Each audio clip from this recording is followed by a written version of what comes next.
Hello gainers, I'm Ralphie and welcome to my little channel. You'll see the title down below. It's called Fit of Philosophy, and I talk about experience-based Stoic stuff, and experience in life is very important for Stoicism, for being Stoic, because throughout life we get experience, and as we get experience we start to see more of life. And one of the things we see is human behaviour.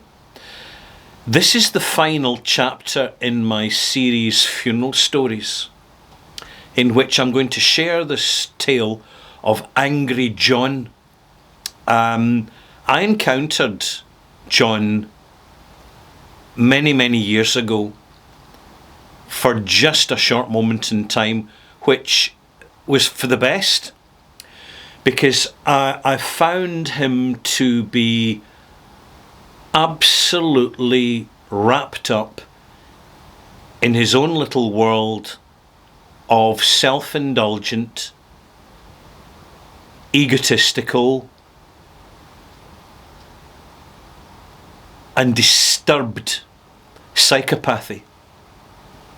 Let me tell you the story. We got a call from the nursing home to the funeral director's office, and they said a little old lady passed away. Happens all the time. During the night, could we come and collect her? And we said, not a problem. We've got a funeral in the morning. Can it just wait till about lunchtime, and we'll come straight from the funeral once we've collected the private ambulance, because you don't go to nursing homes with a hearse, that's for sure. So we arrived, and the staff nurse was saying, she was a lovely little old lady, an absolute gem, and she treated us like family, and we showed her kindness, that she never got at home. She said that quite cryptically. And then she looked out the window and she says, "Oh my goodness, he's come early. Could you go out the back door quick? Move her now." So the lady was, the staff nurse was quite agitated, because a relative had arrived, and it was the deceased's son, and his name was John. And she ushered us out the back door, shut it quickly, drew curtains across, and went round to the front reception as we tactfully made our way out the exit so as not to be noticed by the relative. The relative had with him an empty suitcase. He went into his mother's room. He absolutely emptied it of everything and walked out without saying a word. 2 days later, no, it was 3 days later, he arrived.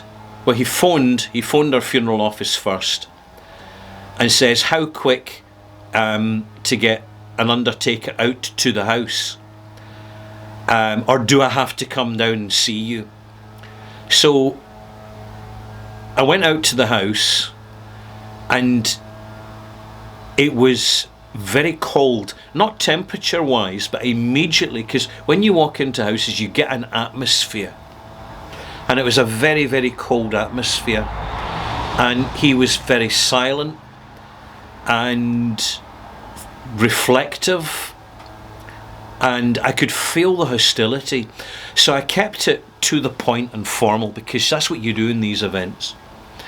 And I gave him some guidance. He says, "I don't want to arrange it. I'm too upset now. I'm going on holiday. I wish I hadn't called you out to the house." At that point, I had given him the paper, illustrative brochures, pamphlets of what was available in terms of services and price lists. And I left the house and called back into the local funeral parlour before I headed back to the main garage office. And I said, "By the way, he says he's going on holiday, and he didn't say for how long, and so I don't know what to make of this. This is an unusual one." And the lady, her name was Nancy, knew her job inside out. Very good. Never properly appreciated by her employer for her her contribution. But that's typical. And she said, "Nah, leave it with me, son. I've handled these folks before." So I left it with her. 2 weeks later, she phoned into the office looking for me. Says, "You're not going to believe this. That guy, right, this is Angry John, has come back from his holidays raging about the way he was treated and nobody would speak to him, and people were angry when he was making it quite clear that he was glad he was on holiday because it means he didn't have to arrange his mother's funeral, and that he hated her and that she'd let him down and betrayed him."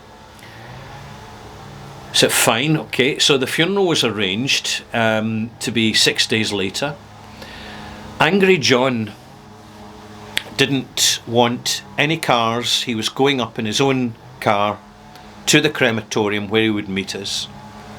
He didn't want to see his mother. The coffin had to be closed. Nobody to see her. Nobody had to see her at all. In fact, he says, "Don't even put a gown on her. Just put some sackcloth in with her." That was his words. And this is where you could see that the anger was venomous. At the crematorium, neighbours and some other relatives had turned up because they'd discovered goodness knows how they discovered, because we were told to keep the funeral private. But John, Angry John, came stomping over to me, says, "What are these people doing here?" And I said, "I don't know. I don't know what they're doing here. You arranged a private funeral. We haven't told anybody. Somebody else has, obviously." And it turned out that someone in the crematorium knew the person, saw the name, and had informed someone else. At this point, he said, "Well, they can stand outside in the rain. I'm going in on my own for this funeral service. It's just a committal. When I leave and drive away, then they can come forward and pay their respects if they want to."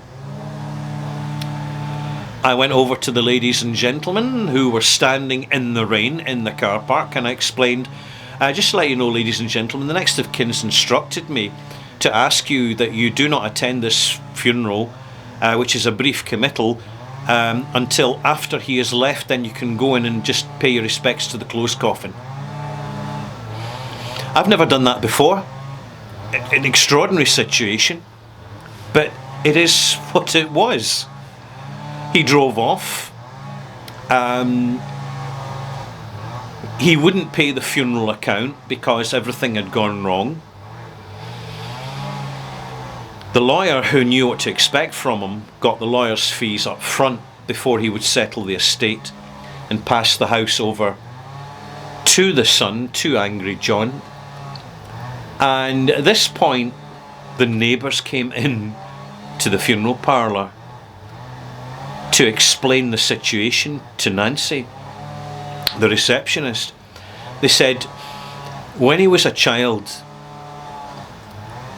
he was a spoiled brat, and he always showed it by being angry. He'd get angry, and his mum didn't want him to be angry, so she'd do anything she could to stop him being angry. As soon as he could as an adult, he never worked in his life, never was going to work. He just stayed in the flat every day, all day, even got meals delivered to him. He wouldn't talk to anyone around them. He just stayed at home all day playing video games, day in, day and night. He'd been cautioned by police for breach of the peace, for opening windows at midnight and late in the morning and shouting at people as they were passing. But there was no clear sign of mental health issues, so social services couldn't intervene. You see, Angry John had got his own way as a kid, and he'd taken her right into adulthood. And as soon as he could, he got his revenge on his mother by putting her into a care home as soon as possible, paid for by social services, and then never visited her once. Not for Christmas, not for New Year, not for birthdays, nothing. I must say that what stood out for me, Gaynors, was that we know there's angry people out there, but they kind of vet themselves and caution themselves in public. Angry John had no inhibitions.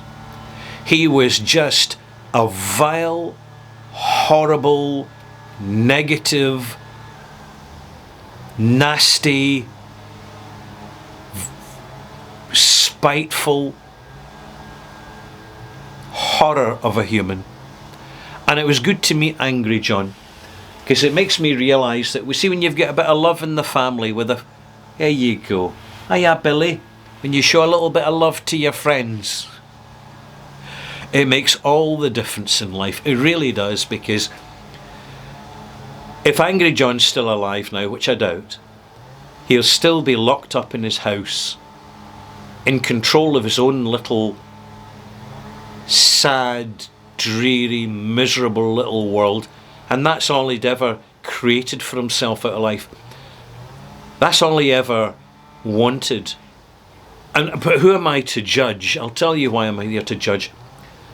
Because these people affect others around them, and other people don't deserve it. That's why I judge. That's exactly why I judge. There comes a point that these sort of people, when they don't keep themselves to themselves anymore, they take out on everybody around them, and everybody around them suffers. And I've seen that many, many times with families. I hope you found this interesting, this final chapter. You go, hello Billy. Oh, you go.